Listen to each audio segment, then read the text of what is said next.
Graça e paz de Jesus Cristo. Hoje estaremos estudando a lição de número 8 da nossa Escola Bíblica de Jovens. A nossa revista desse último trimestre é Seguidores de Cristo. Na lição 8 o tema é a resposta cristã para a violência urbana. O texto inicial está em Gênesis 6:11. A terra, porém, estava corrompida diante da face de Deus, e encheu-se a terra de violência. O enfrentamento da violência urbana e a compaixão pelas vítimas são faces da responsabilidade cristã na sociedade. O objetivo da nossa lição são três. Primeiro, explicar a perspectiva bíblica sobre a violência, entender o papel do poder público no combate à violência urbana e saber como a igreja pode agir diante de uma sociedade violenta, ok? Então, vamos começar. Nosso foco é violência urbana, porque na próxima aula nós vamos tratar sobre violência cibernética, um novo assunto aí para nós tratarmos. Então, violência urbana. Essa violência urbana é todo tipo de ato que fira a lei e a ordem pública. Lembre, fazendo diferenciação da violência cibernética que vamos tratar na próxima aula, ok? Então, o que nós vamos ver primeiramente? Uma análise de Caim, que está em Gênesis 4 até o Gênesis 6. Eu vou passar aqui primeiramente, porque depois nós vamos entrar em outros textos. Então, Caim foi o primeiro homem na face da terra a cometer a violência quando ele matou o seu irmão Abel. Olha que interessante. O primeiro a cometer violência, pois ele matou o seu próprio irmão.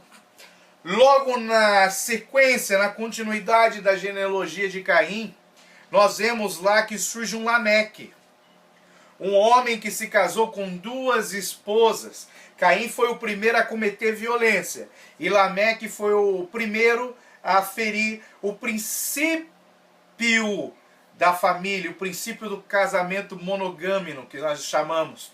Ele se casou com duas mulheres, ele foi bígamo. Fez um casamento bígamo com duas mulheres, contrariando os princípios fundamentais de Deus. E além disso, Lameque, ele também cometeu o assassinato. Ele praticou a violência. Então nós vemos que a partir de Caim a violência começa a se estabelecer no mundo como nós conhecemos, até chegar em Gênesis 6. O que tem em Gênesis 6? Em Gênesis 6 tem dois fatos extraordinários que nós precisamos entender, ok? Fala sobre, nos primeiros versículos, da retirada do Espírito Santo da terra, porque o Espírito Santo não ia mais contender com o homem, o Espírito do Senhor não ia contender com o homem, por causa da violência que já tinha tomado toda a terra. Além disso, fala da perversidade que estava tomando toda a terra, a depravação total que levou a Deus a enviar o dilúvio e exterminar a raça humana, de exceção com Noé e os seus familiares, ok? Então nós vemos que Caim, que veio do relacionamento de Adão e Eva, por causa da queda de seus pais, do pecado, Caim se deixou levar pelo pecado que estava já à porta ali do seu coração, se deixou levar, matou seu irmão Abel. E a Bíblia nos diz que Caim era do diabo. Então a violência ela vem do diabo, ok? Tudo por causa da queda. Lembra da nossa doutrina, da tríade bíblica, criação, queda e redenção? Então nós vemos que a violência ela tem origem na queda do homem.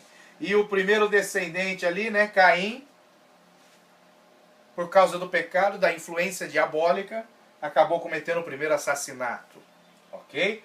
E Gênesis 6, a depravação tomou toda a terra, todos os homens, com exceção de Noé e a sua família. E Deus trouxe o juízo para com os violentos, para com os depravados.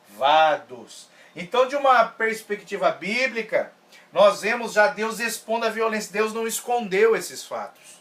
Ele nos trouxe à tona para que nos fosse revelada a sua justiça, a sua santidade, para nós entendermos aquilo que é o bom e diferenciar do que é o mal. Ok? Aí depois do dilúvio, o que acontece? Nós vemos que a violência vem se repetindo e aumentando. E na Bíblia existe o registro dessas violências. O interessante é que não há como combater a criminalidade nos nossos dias se não reconhecemos a verdade básica da realidade do mal, da queda.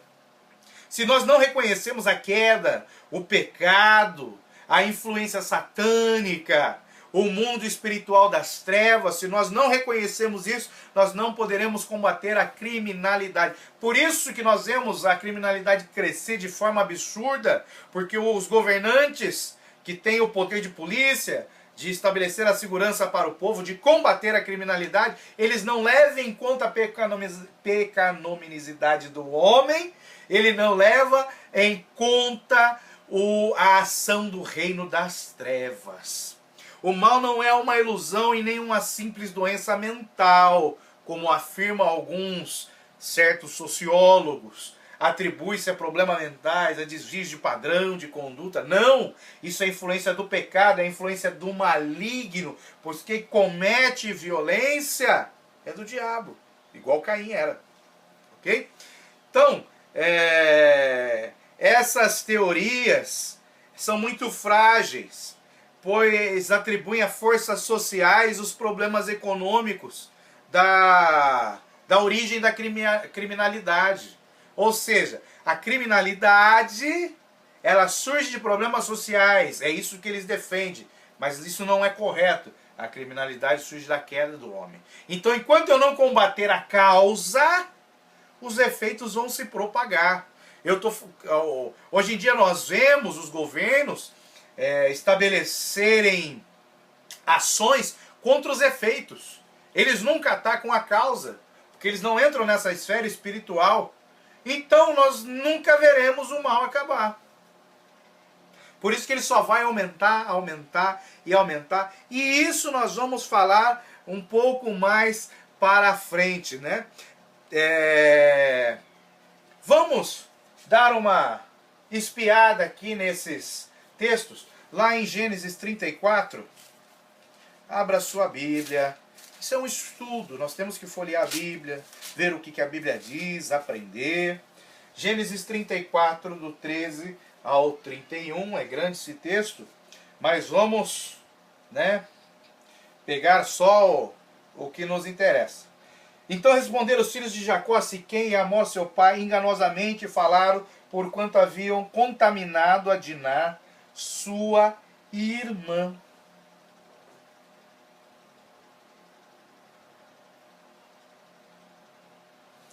Por que isso? Se nós lemos o 34:1, fala assim: saiu Diná, filha de Leia, que esta dera a Jacó a ver as filhas da terra. E Siquém, filho de Amor, Eveu, príncipe daquela terra, viu-a e tomou-a e adeitou-se com ela e a humilhou. Ou seja, estrupou ela, cometeu uma violência sexual contra ela. E os filhos de Jacó se armaram, fizeram uma trama, e que o resultado dessa trama foi o seguinte. No verso 25, e aconteceu que ao terceiro dia, quando estavam com a mais violenta dor, 2 filhos de Jacó, Simeão e Levi, irmãos de Diná, tomaram cada um a sua espada e entraram afoitamente na cidade e mataram todo o macho. Mataram todos os homens da cidade. Violência gera violência. Agora vamos para Êxodo 2. Êxodo 2:11. Isso. E aconteceu naqueles dias que, sendo Moisés já grande, saiu a seus irmãos e atentou nas suas cargas e viu que um varão egípcio feria a um varão hebreu de seus irmãos. E olhou a uma e outra banda e vendo que ninguém ali havia, feriu o egípcio e escondeu na areia. Aqui eu gostaria de te falar um detalhe. Leia Gênesis 15, versículo 13. Você vai ver que Deus, o próprio Senhor Deus, entrega uma profecia para Abraão. para Abrão naquela época, dizendo que a descendência de Abrão seria levada como escrava para o Egito e iria sofrer ali, no Egito, por 400 anos.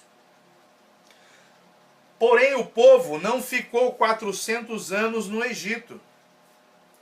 O povo não ficou 400 anos no Egito. O povo ficou no Egito por 430 anos. Mas Deus falou para Abrão que seria 400. Porém, o povo ficou 430. Ou seja, Deus mentiu?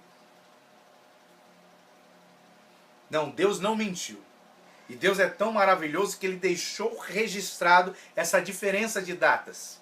Então Deus profetizou que o povo iria ficar 400, o povo ficou 430. Agora, por que o povo ficou 430? Porque algo aconteceu que fez que o tempo se prolongasse. Então, quando nós temos uma promessa de Deus, uma profecia de Deus, e o profeta de Deus colocou tempo nessa profecia, nós temos que ficar atento para uma coisa. Se essa profecia é de Deus, ela vai se cumprir. Se ela não se cumprir no prazo, é porque alguma coisa aconteceu no meio do caminho que fez com que esse prazo se prolongasse. E esse texto que nós lemos, que Moisés, ele saiu até os filhos ali de Israel, que estavam sofrendo debaixo da escravidão, se revoltou e matou um egípcio. Esse texto, além de mostrar a violência, né, naquela época, nos mostra também que esse fato prorrogou por 30 anos a estadia de Israel no Egito. Por quê? Porque Moisés matou o egípcio e ele teve que fugir para o deserto. Ok? Quando ele fugiu para o deserto, Deus tratou com ele durante 40 anos. Aí ele voltou. Então, veja comigo, preste bem atenção. Se Moisés tivesse esperado mais 10 anos, Deus teria resgatado o povo com 400 anos, conforme a profecia de Gênesis 15:3. Porém, Moisés se antecipou usando de violência para querer libertar o povo. Ok?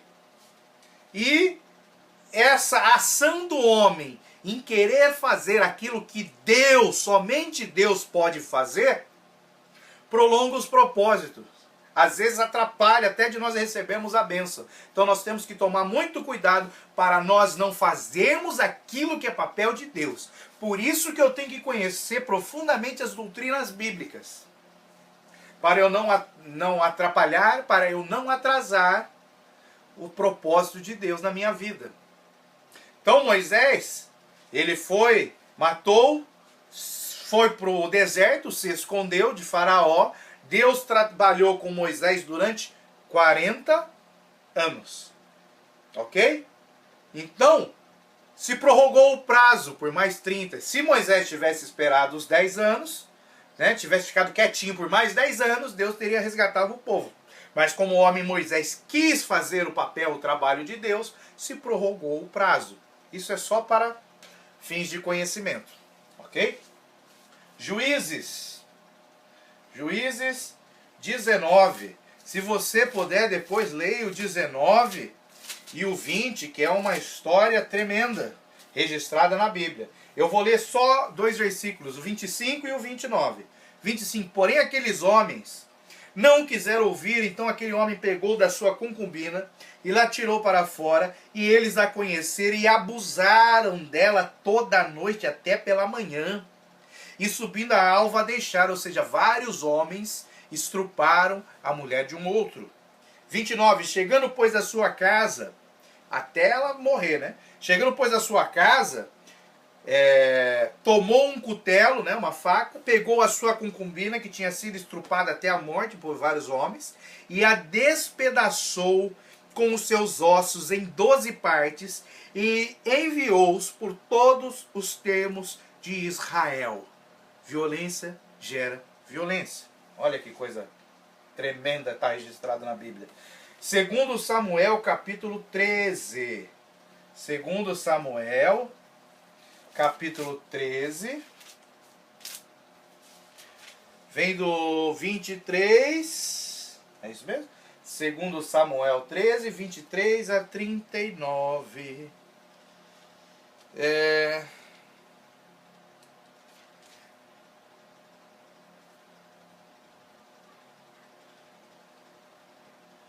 Vou ler só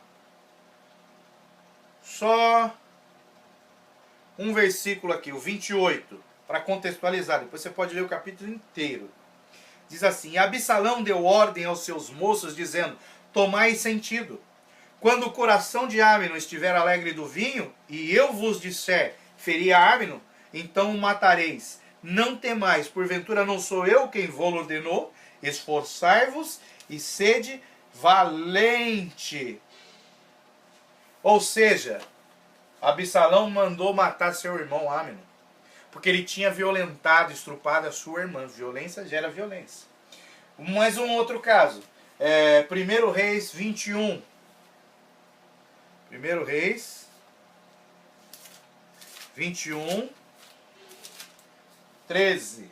1 Reis 21, 13. Então vieram 2 homens, filhos de Belial, e puseram-se defronte dele. E os homens, filhos de Belial, testemunharam contra ele, contra Nabote, perante o povo, dizendo: Nabote blasfemou contra Deus e contra o rei, e o levaram para fora da cidade, e o apedrejaram com pedras e morreu.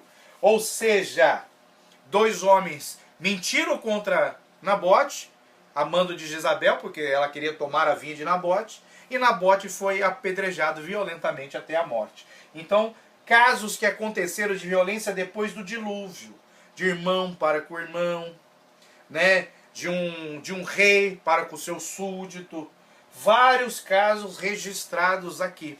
Estrupo, violência, assim sucessivamente. Nós temos na Bíblia também, que nós podemos separar, 10 perspectivas sobre a questão da violência, que eu gostaria que você agora pudesse acompanhar comigo para a gente traçar uma linha de raciocínio. A primeira perspectiva, ela fala que eu, como cristão, eu tenho que me manifestar contra a violência. Eu não posso ficar de olhos fechados e calado e aceitar tudo. Vamos para Jeremias 20. Jeremias 20, versículo 8, que diz assim: porque desde que falo, grito e clamo, violência e destruição. Porque se tornou a palavra do Senhor um opróbrio para mim e um ludíbrio todo dia. O profeta clamando contra a violência e opróbrio. Por quê? Porque eles estavam se levantando contra a palavra do Senhor, estavam desprezando. Lá em Abacuque, no capítulo 1, versículo 2, diz assim: até quando, Senhor, até quando, Senhor, clamarei e tu não escutarás? Gritarei violência e não salvarás. O profeta gritando, clamando contra a violência. Mas olha que interessante, ele foi falar com Deus. Ok? Então, a segunda perspectiva fala que nós temos que orar para que as pessoas sejam libertas dessa opressão diabólica que a leva para a violência. Então, vamos para o Salmo de número 140, versículo 1 e o 4. Salmo 140. Salmo 140, versículo 1 e o 4. Livra-me, ó Senhor, do homem mau, guarda-me do homem violento. 4. Guarda-me, ó Senhor, das mãos do ímpio e guarda-me do homem violento, os quais se propuseram desviar os meus passos. Então nós temos que orar para Deus nos livrar da violência, do homem violento e para a libertação desses. Terceira perspectiva fala que só Deus pode libertar. Vamos para o Salmo 72, 14. Salmo 72, 14. Libertará a sua alma do engano e da violência, e precioso será o seu sangue aos olhos deles. Só Deus pode libertar a nossa alma do engano e da violência. Salmo 86, 14. Ó Deus, os soberbos se levantaram contra mim, e as assembleias dos tiranos procuram minha morte, e não te puseram perante os seus olhos. O salmista clamando a Deus contra aqueles que querem cometer violência contra ele, lá em 2 Samuel 22. 2 Samuel 22, o 3 e o 49. O 3 diz: Deus é o meu rochedo e nele confiarei, o meu escudo e a força da minha salvação. Ok? Só Deus pode nos libertar e nos ajudar. Só Deus pode operar. Aí a quarta perspectiva fala que os governantes devem eliminar a violência. Jeremias 22, 2. Vamos voltar para lá. Jeremias 22, 2 diz: E dize, ouve a palavra do Senhor, ó rei de Judá, ó governante, que te assentas no trono de Davi, tu e os teus servos e o teu povo que entrais por estas portas. Assim diz o Senhor, exercei o juízo e a justiça e livrai o espoliado da mão do opressor, e não oprimais ao estrangeiro, nem o órfão, nem a viúva. Não façais violência, nem derrameis sangue inocente neste lugar. Também eu tenho Ezequiel 45, 9. Vamos lá. Ezequiel 45, 9, que diz assim: Assim diz o Senhor Jeová, basta já, ó príncipes de Israel, ó governante, afastai a violência e a assolação, e praticai juízo e justiça, e tirai as vossas imposições do meu povo, diz o Senhor Jeová. Então, essa é a quarta perspectiva, onde o governante deve eliminar a violência no meio do povo. A quinta, nós temos lá em Jonas 3,8, as cidades devem se arrepender. Profeta Jonas, vamos lá para ele. Profeta Jonas, capítulo 3, versículo 8. Mas os homens e os animais estarão cobertos de pano de saco e clamarão fortemente a Deus, e se converterão cada um do seu mau caminho e da violência que há em suas mãos. Ou seja, quando nós clamamos contra a violência, usando da voz profética que está sobre a igreja, Deus nos confiou, as cidades têm que se arrepender. Ok? Agora, a sexta perspectiva fala que nós temos que a violência trabalha contra a justiça divina. Vamos lá para Eclesiastes 5:8. Eclesiastes 5:8. Se vires em alguma província a opressão de pobres e a violência em lugar do juízo e da justiça, não te maravilhes em semelhante caso, porque o que mais alto é do que os altos para isso atenta, e há mais altos do que eles. Aí novamente lá em Abacuque, o profeta clama contra a violência, e vamos ler os versículos seguintes então. E por que razão me fazes ver a iniquidade e ver a vexação? Por que a destruição e a violência estão diante de mim? Há também quem suscite contenda e litígio. Olha o que a violência vem trazer para a sociedade. Por esta causa a lei se afrouxa, e a sentença nunca sai, porque o ímpio cerca o justo e sai do juízo pervertido. Então a violência trabalha contra a justiça de Deus, ela vai contra a palavra de Deus. A sétima perspectiva está lá em Isaías 53, 9. Vamos para lá. Profeta Isaías 53, 9. Olha que interessante, hein? E puseram a sua sepultura com os ímpios e com o rico na sua morte, porquanto nunca fez injustiça, nem houve engano na sua boca. Jesus foi o único que nunca praticou a violência. Só Cristo está livre disso. 8. Isaías 60, versículo 18.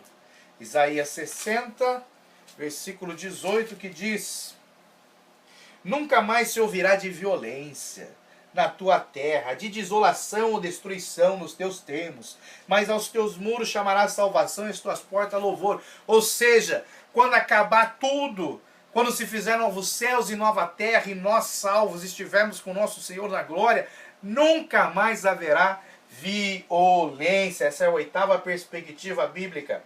Na 9ª perspectiva bíblica, nos fala ali de Gênesis 6:11. Lembra que nós começamos a falar no princípio, eu não li o texto, vamos ler agora. Gênesis 6:11 a 13, que diz assim: a terra, porém, estava corrompida diante da face de Deus, e encheu-se a terra de violência.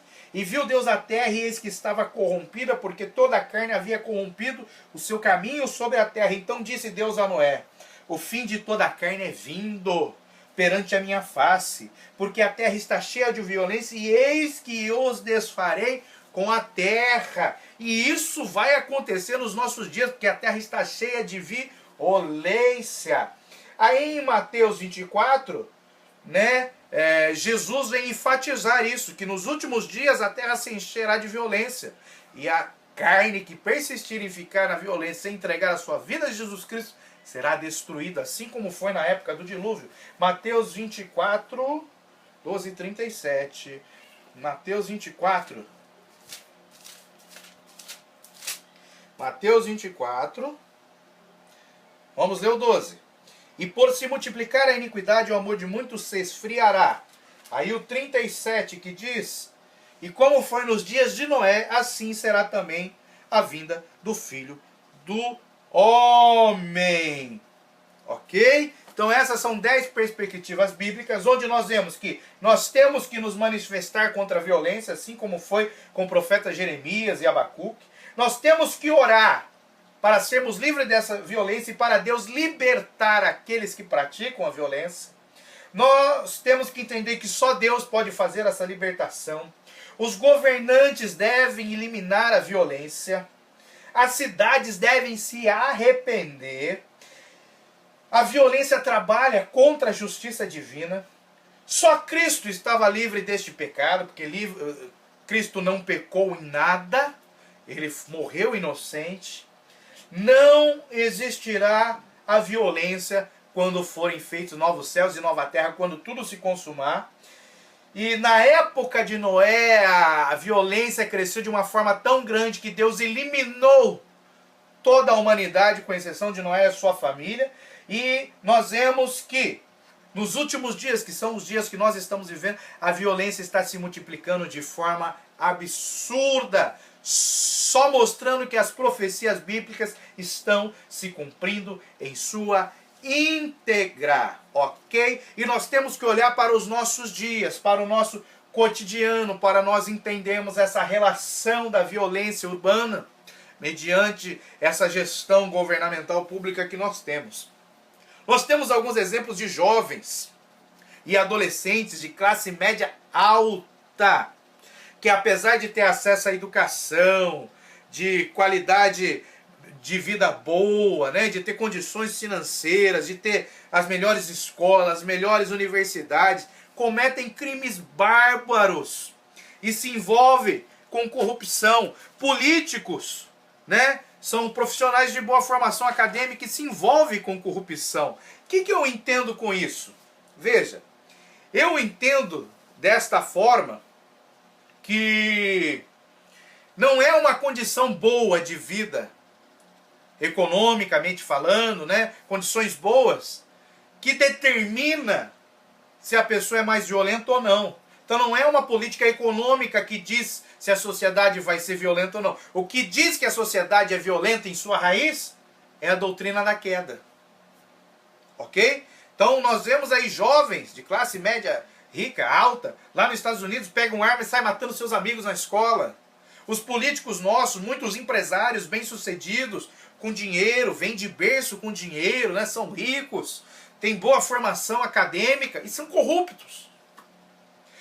Isso quer dizer que condição financeira e boa educação não determina um nível para se contrapor ao pecado, à violência, à corrupção. O que determina realmente A corrupção do homem, a sua natureza pecaminosa, é a doutrina da queda. E ela tem que ser combatida com os recursos de Deus. Como que eu combato o pecado? Através da salvação de Jesus Cristo, do seu sangue derramado na cruz. Ok? Então nunca foi a intenção de Deus que o ser humano se entregasse à violência. Tanto que ele estabeleceu leis, né, com punições para diversos tipos de crime. Os 10 mandamentos, que nós veremos daqui a pouco, fala disso. São mandamentos de Deus para que o homem tenha um bom relacionamento com Deus e para com o seu próximo. E Deus estabelece punições quando esses mandamentos não são cumpridos. Porque Ele vela pela felicidade do homem. Ok? Então, nós temos que entender essa relação do poder público com a violência urbana. A violência parece estar presa num processo de escalada, ou seja, ela só cresce, cresce, cresce, cresce, cresce. Que podemos fazer uma comparação aí com um fogo numa mata.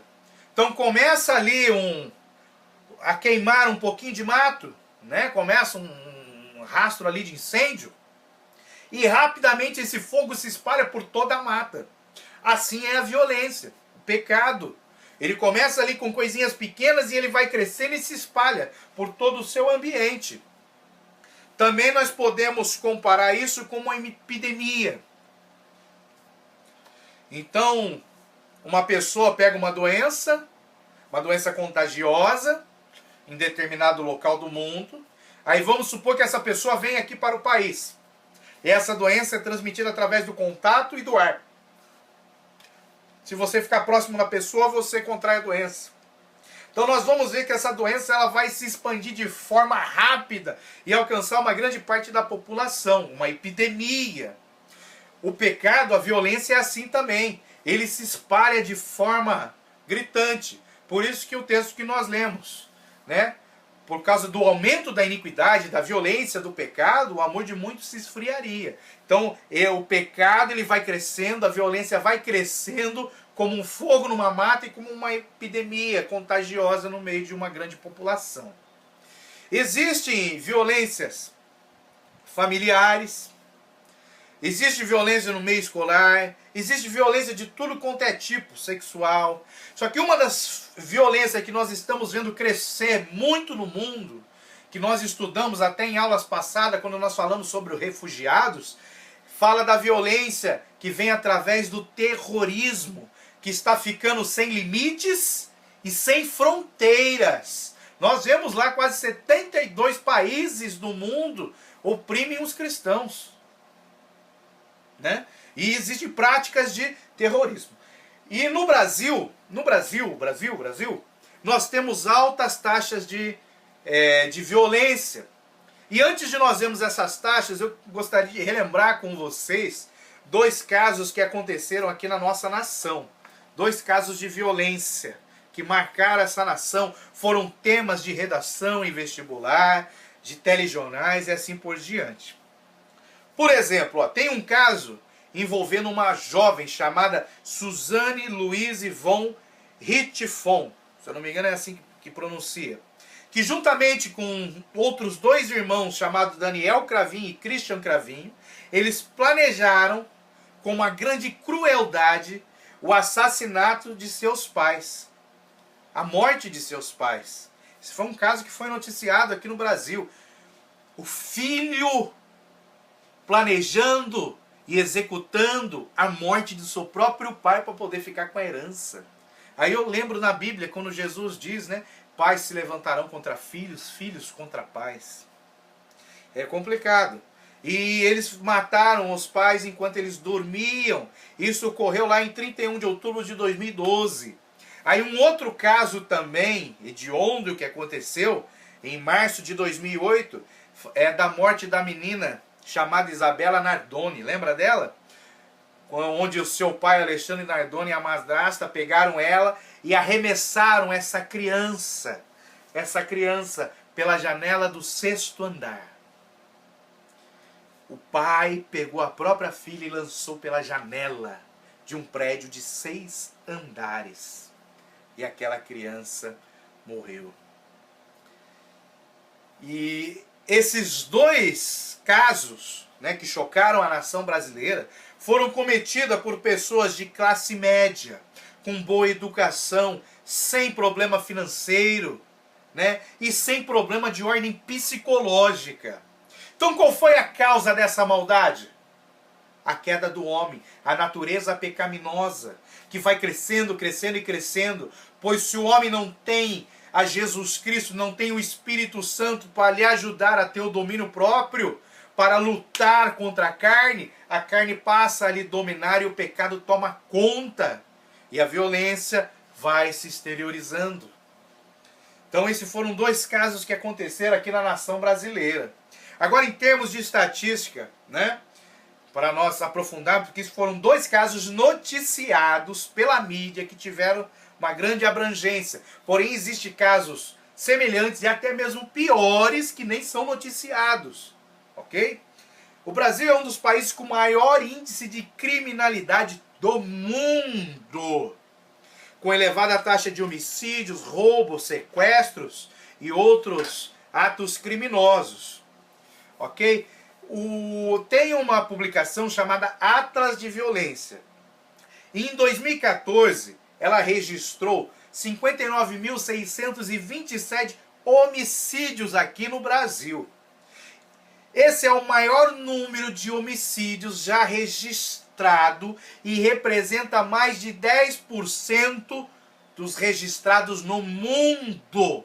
Ou seja, em um ano, o Brasil cometeu houve no Brasil quase 60 mil homicídios, que representou 10% de todos os homicídios que foram feitos no mundo nesse ano. Olha que absurdo! Colocando assim o Brasil como o país com maior número absoluto de homicídios. Se nós formos analisar em termos, né? Se nós formos levar a título de análise, entre 2011 e 2015, a violência no Brasil matou mais pessoas do que a guerra da Síria. 2011 a 2015, a violência no Brasil matou mais pessoas do que uma guerra num país. Um país que está em guerra. O Brasil está superando o número de mortes de homicídio de um país que está em guerra. Aí eu te pergunto, existe guerra no Brasil? Existe guerra ou rumores de guerra? Olha a ação que está acontecendo dentro do nosso país, que não tem uma ênfase forte da mídia, que nós não podemos perceber o que está acontecendo, mas está acontecendo uma guerra dentro do nosso país, que está matando mais do que guerras que está lá fora. E qual é a nossa posição em relação a isso? Então, diante desse quadro, a sociedade vive num estado de medo permanente. Não é à toa que a doença do século é a depressão. E a depressão, ela tem origem ali também no medo, na ansiedade, no medo. As pessoas vivem com medo. Então vai gerando essas doenças internas, que nós vimos isso sobre depressão no trimestre passado. Se você não assistiu, assista a aula de depressão, para você entender. Esse medo está tomando conta deste país, das pessoas, gerando doenças físicas e doenças na alma, porque está havendo uma guerra que está oculta diante da mídia dentro do nosso país. Aí, diante disso, eu te pergunto, a quem compete o papel de coibir a criminalidade? Lembra que nós vemos aqui nos nossos 10 princípios, o princípio 4, o governante deve eliminar a violência, coibir a criminalidade? Lá em Romanos 12, 19, o apóstolo Paulo nos fala sobre isso. Vamos ver o que ele fala? 12, 19 fala assim: não vos vingueis a vós mesmos, amados, mas dai lugar à ira, porque está escrito: minha é a vingança, e eu recompensarei, diz o Senhor, ou seja, a ira é do Senhor. Quem vai vingar é o Senhor. Eu não posso querer fazer um ato de justiça com as minhas próprias mãos, me vingar de um ato que foi acometido contra mim ou outra pessoa de violência. Isso é papel do governo, ok? Então, biblicamente, o Estado recebe de Deus a autoridade para fazer isso. Vamos ler um texto que está em 1 Pedro, capítulo 2. 1 Pedro, capítulo 2, do 13 ao 17. Sujeitai-vos, pois, toda a ordenação humana, por amor do Senhor, quer ao rei, como superior, quer aos governantes, como por ele enviados, para castigo dos malfeitores e para louvor dos que fazem o bem. Ou seja, a quem compete o papel de coibir a criminalidade? Aos reis, aos governantes, ao governo, que eles vão castigar os malfeitores. E Pedro diz nesse trecho que a autoridade civil tem de ser honrada por nós, tem de ser honrada, e que Deus tem de ser temido. O Estado, como ele o define, deve punir aqueles que fazem o mal e recompensar aqueles que fazem o bem. Se não for assim, então toda a estrutura se desfaz em pedaços. Deus estabeleceu um padrão de ordem e segurança para a vida em sociedade. Deus estabeleceu um padrão de ordem e de segurança para uma vida saudável em sociedade. E no artigo 144 da nossa Constituição Federal, ela estabelece que a segurança pública, que é dever do Estado, né? O Estado do Estado de Direito. Vamos lá. A segurança pública, dever do Estado, direito e responsabilidade de todos. É dever do Estado garantir a segurança pública. Ela é exercida para a preservação da ordem pública e da incolumidade das pessoas e do patrimônio, ou seja, para a preservação das pessoas e do patrimônio. E existe na ordem pública, principalmente a nossa esfera jurídica aqui no Brasil, existe uma ordem. Chamam-se os 3 poderes que estão sobre esta nação: o poder legislativo, o poder executivo e o poder judiciário. 3 poderes que estão sobre a nossa nação. Antes de explicar melhor o que são esses 3 poderes, gostaria de lembrar que eles estão sujeitos a Deus, porque Deus que estabelece todo o poder e autoridade. Vamos ler Isaías 10. Isaías 10. Isaías 10, 1 e 2, para ver o que ele fala sobre poder legislativo. Preste atenção. Ai dos que decretam leis, poder legislativo, né? Ai dos que decretam leis injustas e dos escrivãos que escrevem perversidades, que prejudicam os pobres em juízo para arrebatarem os direitos dos aflitos do meu povo e para despojar as viúvas, para roubarem os órfãos. Então, o poder legislativo ele tem um papel preponderante na criação de normas de proteção ao considerar previamente crimes e atos deletérios à vida em sociedade. Não é a vingança, mas a manutenção da justiça para o maior número possível de pessoas. E Isaías vem e profetiza, falando: ai dos que decretam leis injustas, falando do poder legislativo. Eles têm que trabalhar ali, ó, certinho, para que a ira de Deus não se levante contra eles. Nós temos aqui, vamos para Provérbios 8:15. Provérbios 8:15.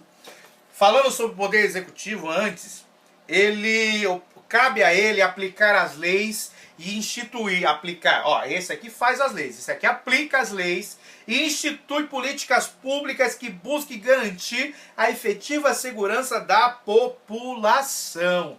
Aí lá em Provérbios 8:15 diz assim: por mim reinam os reis, ou seja, bota em prática as leis, né? Os príncipes ordenam a justiça.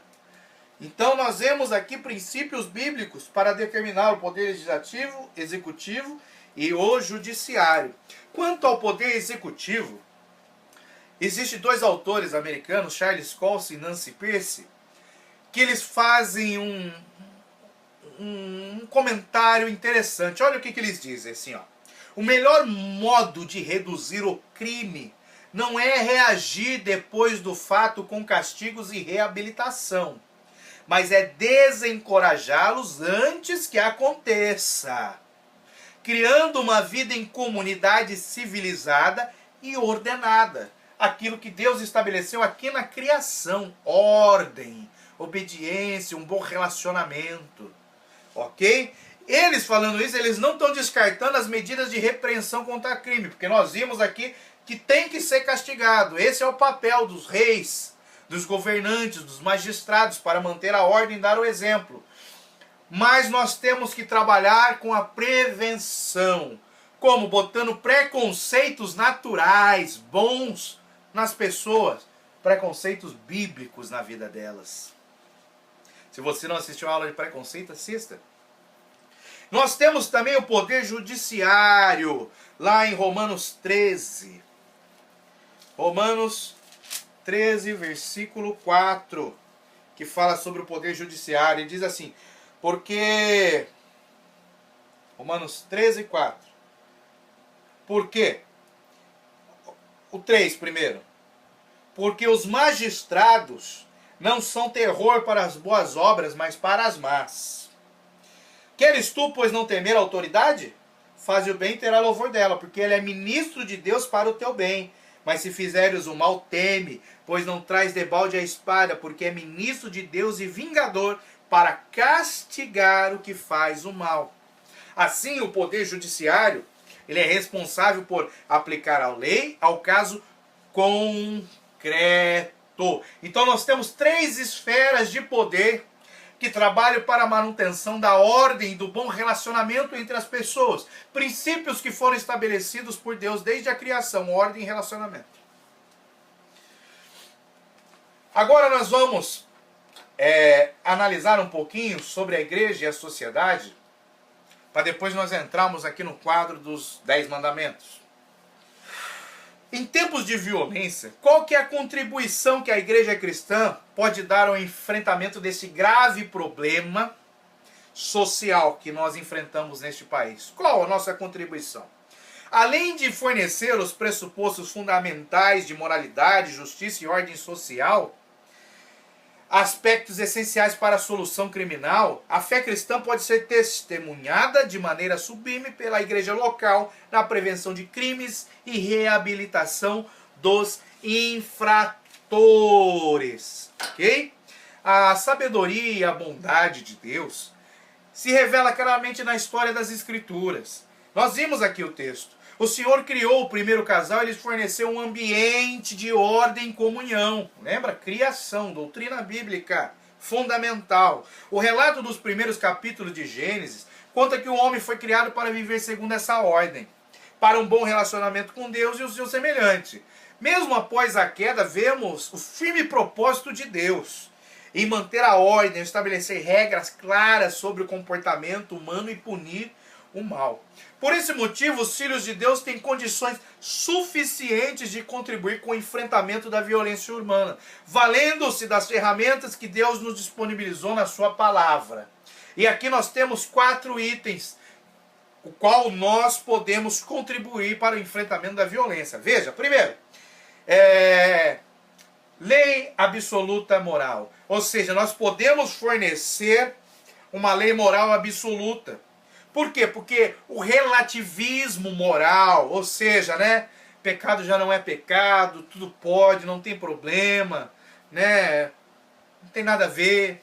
O relativismo moral dos nossos dias é responsável pelo aumento de comportamentos desvirtuados e nocivos para a vida em comunidade, como droga, álcool, prostituição, libertinagem, provocando aumento da violência. Porém, a nossa moral cristã, nossos fundamentos, estabelecem claramente a separação entre o certo e o errado.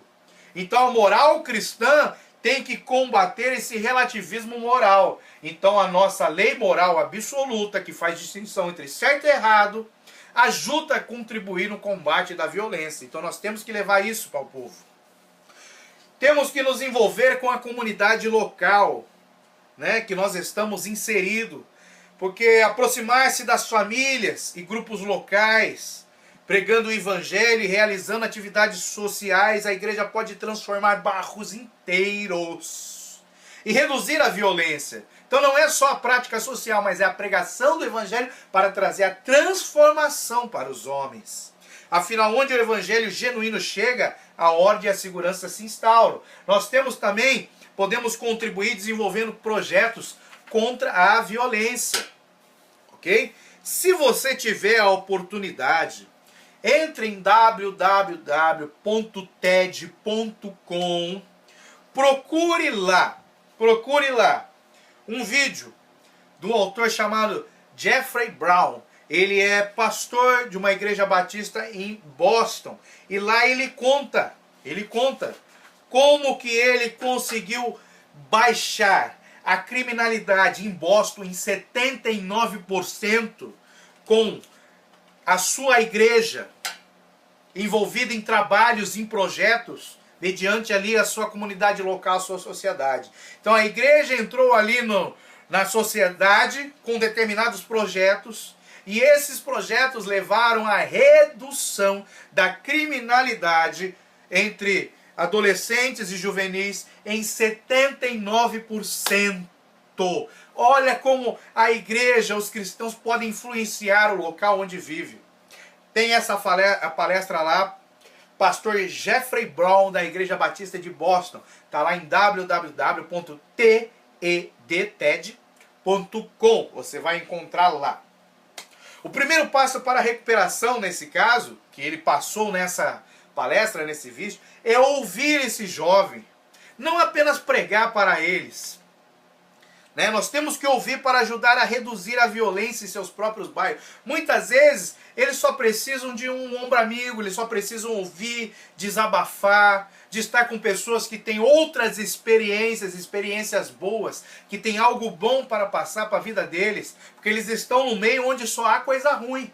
Então, quando nós conseguimos nos envolver, chegar perto, ouvir, ele se abre. E quando ele se abre, nós podemos trazer a esperança, a salvação de Jesus Cristo para eles. Podemos também, uma forma de agir, apoiando as vítimas da violência. Dar apoio às vítimas também é uma maneira honrosa de enfrentar a violência. Nós vemos isso na parábola do bom samaritano, lá em Lucas 10, 37. O bom samaritano não se resumiu a palavras. Veja, palavras de apoio ao homem. Não. Aquele homem foi espancado pelo caminho. Ele pegou aquele homem, atou-lhe as feridas, deitou azeite e vinho, ou seja, cuidou das feridas, ele quis urgente. Ele cuidou do urgente. Pegou aquele homem, levou até uma hospedaria e pagou a conta para que aquele homem se recuperasse. Ou seja, além de ajudar prontamente, ele acompanhou, ele fez um sacrifício, ele desembolsou, ele investiu para que aquele homem se recuperasse. E nós temos que agir assim, porque hoje há muitos feridos e moribundos no nosso dia, ao nosso redor. Cuidar dessas pessoas revela a nobreza do amor de Deus derramado em nossos corações. E para finalizar, eu gostaria de mostrar para vocês, nós estamos falando de lei, poder legislativo, judiciário, executivo, relação entre o poder público e a violência urbana. Então eu fiz um quadro aqui onde eu listei os 10 mandamentos de Deus, que está lá em Êxodo 20, o decálogo, certo? Então se você for lá, eu fiz uma coluna, os 10 mandamentos, o primeiro, segundo, terceiro, quarto ao 10º, e botei numa coluna aqui os mandamentos. Então o primeiro mandamento está no versículo 3. Não terás outro Deus diante de mim. O segundo está do versículo 4 ao 6. O terceiro no versículo 7. O quarto mandamento do versículo 8 a 11. O quinto, versículo 12. O sexto, versículo 13. Está lá, não matarás. O sétimo no 14, não adulterarás. O 8 no 15, não furtarás. O 9 está no 16, não dirá falso testemunho contra o teu próximo. E o 10º está no versículo 17, ok? Isso é o que consta da nossa Bíblia protestante. A Bíblia católica e luterana, elas são diferentes no agrupamento dos 10 mandamentos. E algo interessante que a Bíblia judaica também. Mas a Bíblia judaica, ela mantém do mandamento 3º ao 10º a mesma sequência da nossa. Mas olha o que a Bíblia judaica faz. O primeiro mandamento da Bíblia judaica não é o versículo 3. O primeiro mandamento da Bíblia judaica é o versículo 2, que diz assim: eu sou o Senhor teu Deus que te tirei da terra do Egito, da casa da servidão. Então, no primeiro mandamento da Bíblia judaica, eles identificam quem é Deus e o que Deus fez por eles. Esse é o primeiro mandamento, que tem que ser lembrado, cumprido e guardado. Aí o segundo mandamento, ele junta o que para nós protestantes é o primeiro e o segundo. Então o segundo mandamento da Bíblia judaica é: não terás outros deuses diante de ti, não farás para ti imagem de escultura. Ele junta. Ok? Então essa é a diferença. A Bíblia judaica, o primeiro mandamento para os judeus, o primeiro mandamento é o versículo 2, identificando quem é Deus e o Deus que o tirou eles do Egito.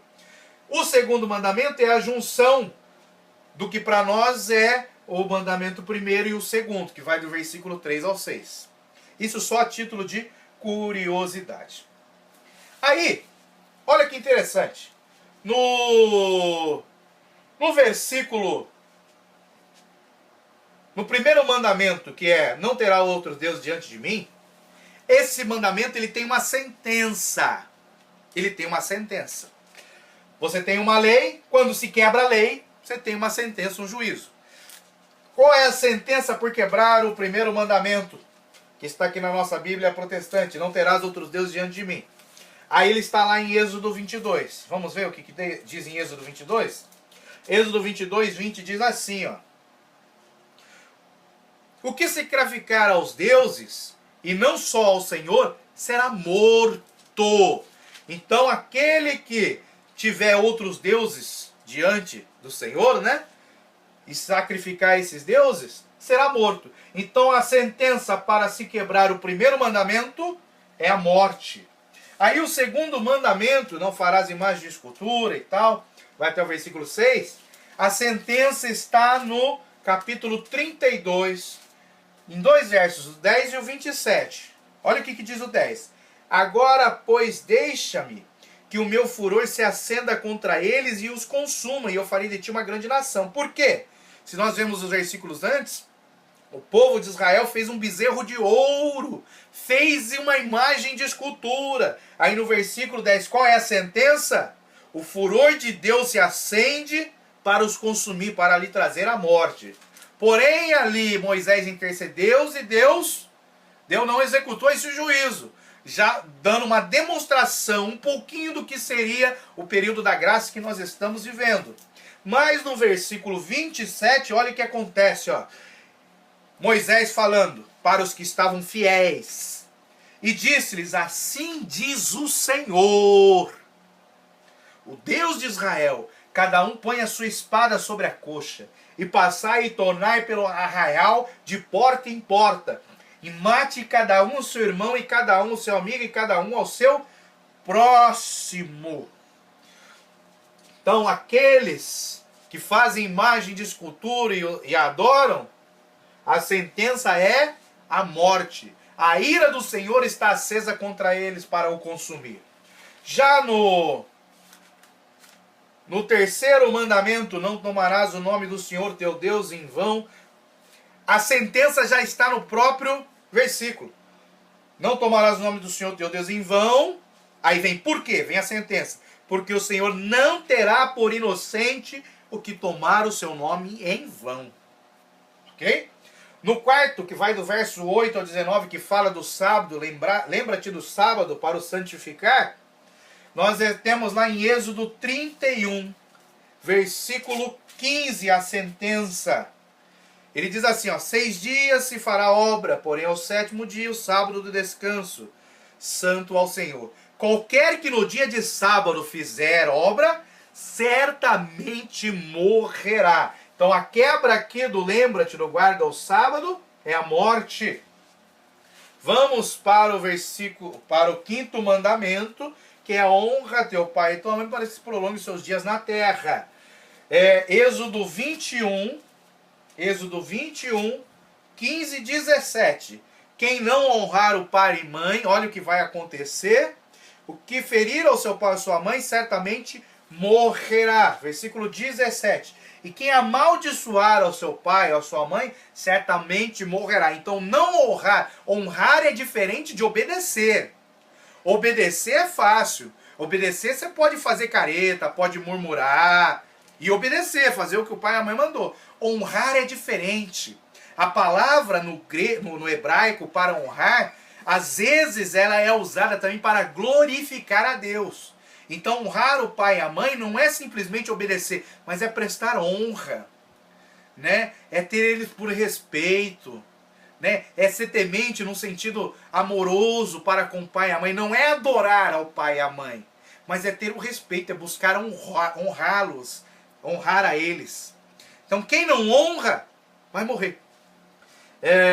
Aí nós vamos agora para o 6º mandamento, que diz: não matarás. Aí nós vamos dar um pulinho lá em Deuteronômio 22, versículo 22, que diz assim: quando um homem foi achar... Desculpa, eu pulei um aqui. O 6º mandamento é não matarás. Ele está em Êxodo 21, 12, está aqui pertinho. Diz assim: quem ferir alguém que morra, ele também certamente morrerá. Então, quando a pessoa matar, ela deve ser morta, né? Agora o 7, não adulterarás. Aí nós vamos lá para Deuteronômio 22, 22, que diz assim: quando um homem foi achado deitado com mulher casada, com marido, então ambos morrerão, o homem que se deitou com a mulher e a mulher. Assim tirarás o mal de Israel. Os dois morrerão. Então quem cometer adultério, a sentença é a morte. 8º mandamento: não furtarás. Ele está lá em Êxodo 21, 16, está aqui pertinho. Ó. Quem furtar algum homem e o vender ou for achado na sua mão, certamente morrerá. E também está em Êxodo 22, de 1 a 3, que diz assim: se alguém furtar boi ou ovelha, ou degolar, ou vender, por um boi pagará 5 bois e pela ovelha 4 ovelhas. Se o ladrão for achado a minar e for ferido e morreu o que feriu, não será culpado do sangue. E se houver saído sobre ele, será culpado do... Se o sol houver saído sobre ele, será culpado do sangue. O ladrão fará restituição total, e se não tiver com que pagar, será vendido ou furtado. Ou seja, quando neste caso, né, o 8º mandamento, não furtarás. Quando for feito um furto em relação a homem, sequestro e coisas do tipo, a sentença é a morte. Agora, quando for de coisas físicas, as coisas físicas devem ser restituídas 4 vezes mais, né? E se aquele que foi roubado, por um acaso matar um ladrão de noite, no escuro, sem a intenção de matar, ele está livre, sem saber, né, o que estava acontecendo, sem a intenção de fazer, ele está livre da culpa. Porém, se ele fizer debaixo do sol, ele não está livre, ele também é culpado e deve morrer. Ok? Então esse é o 8º. Aí o 9º mandamento diz assim: não dirás falso testemunho contra o teu próximo. O 9º mandamento, nós vamos lá para Deuteronômio 19. Vamos lá. Deuteronômio 19, vamos ver qual é a sentença. Qual é a sentença? A lei tem que ser cumprida, a justiça está aí, ó, o juízo de Deus. Deuteronômio 19, o 18 e o 19, que diz assim: e os juízes bem inquirirão, e eis que sendo a testemunha falsa, que testificou falsidade contra o seu irmão, far-lhe-eis como cuidou fazer a seu irmão, e assim tirarás o mal do meio de ti. Quer ver um exemplo? Nós lemos aqui um texto que fala de Acabe e Jezabel, que tomaram a vinha de Nabote, né, por violência, e eles usaram de falsas testemunhas, que falaram mentiras de Nabote, e Nabote foi morto. Então aqui, Deuteronômio 19, 18 e 19, fala que aqueles que proferirem falso testemunho, deve acontecer com eles a mesma coisa que aconteceu com o outro. No caso de Nabote, Nabote foi morto apedrejado. Então, aqueles que deram falso testemunho contra Nabote devem ser mortos por apedrejamento. Então o mal que ele cometeu proferindo palavras enganosas contra a pessoa é o mesmo mal que ele vai receber. Essa é a sentença. Aí nós temos aqui o último, o 10º mandamento, que diz assim: não cobiçarás a casa do teu próximo, não cobiçarás a mulher do teu próximo, nem o seu servo, nem a sua serva, nem o seu boi, nem o seu juramento, nem coisa alguma do teu próximo. Aí eu gostaria esse livro chama-se Manual do Pentateuco, Victor Hamilton, é uma das sugestões de leitura da nossa revista desse trimestre, e eu gostaria de pôr aqui a observação que o autor faz sobre esse 10º mandamento. Porque é o seguinte, ó, o 10º mandamento, não cobiçarás, dá a entender que é algo interno, não é uma ação física visível. Todos os outros mandamentos, né, que nós vimos anteriormente, eles se expressam através de ação física visível. Não matarás, não furtarás, não roubarás, honrará teu pai e tua mãe, e assim.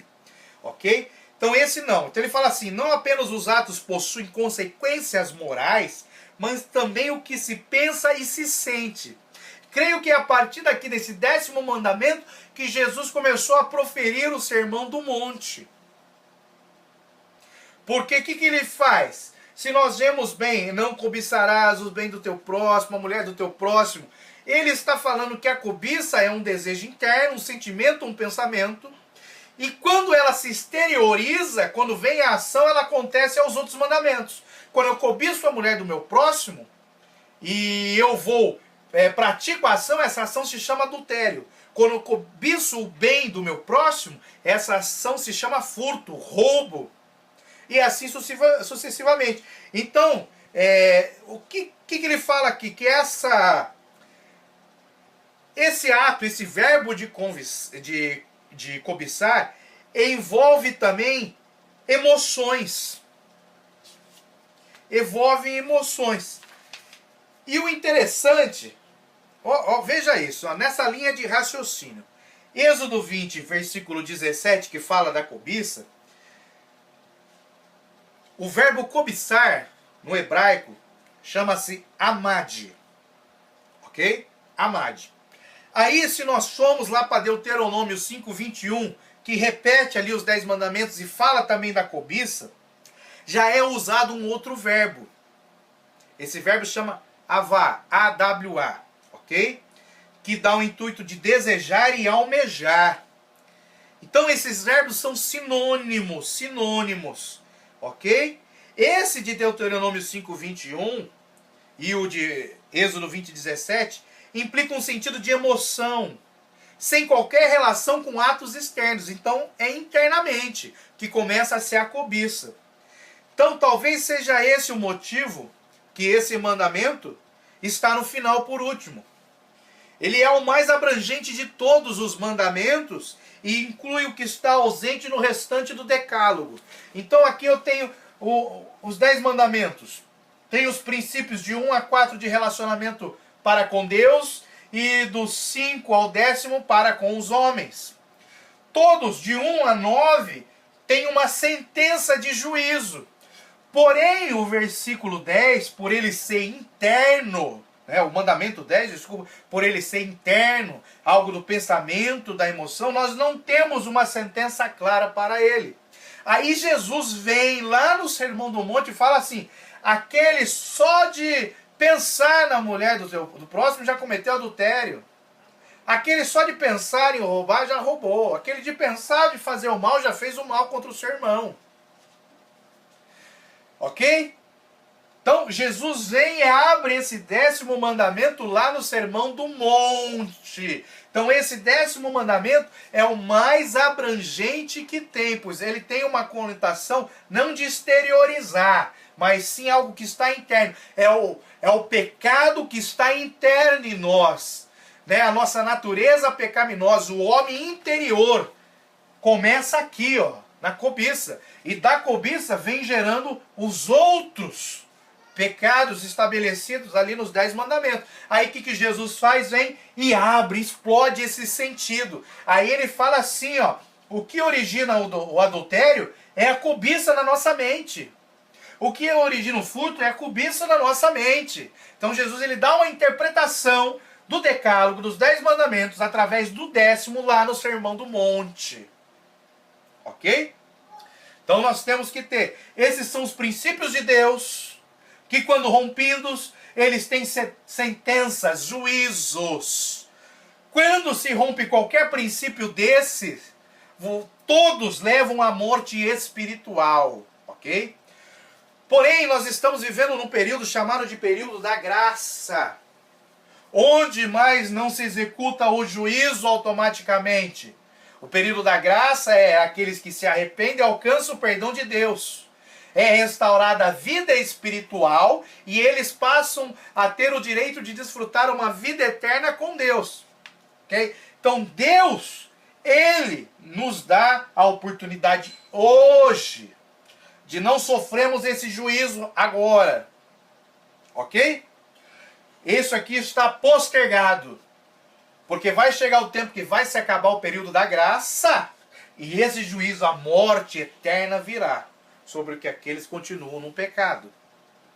Então, nós estamos vivendo no período da graça, mas nós temos que saber que existe uma sentença, um juízo para a quebra do pacto, para a quebra dos mandamentos de Deus. E a sociedade, ela está embasada nisso, para que a sociedade flua, cresça saudável, para que a violência venha diminuir, a discriminação, tudo que nós já vimos nas aulas anteriores, tem que estar pautado nesses princípios. E a nossa lei hoje está pautada, porque ela fala para não furtar, para não roubar, o nosso Código Penal está com esses princípios. Porém, não está tendo uma eficácia. As políticas públicas, o governo não está sendo efetivo em dar a manutenção e esses princípios bíblicos que estão contidos dentro do nosso ordenamento jurídico brasileiro. Então nós temos que ter consciência da nossa responsabilidade, abrir os nossos olhos, ver que nós somos cristãos e cidadãos e que nós podemos agir e contribuir para melhorar a comunidade onde nós vivemos, levando os princípios bíblicos para eles. Que Deus vos abençoe e até a próxima aula, em nome de Jesus Cristo.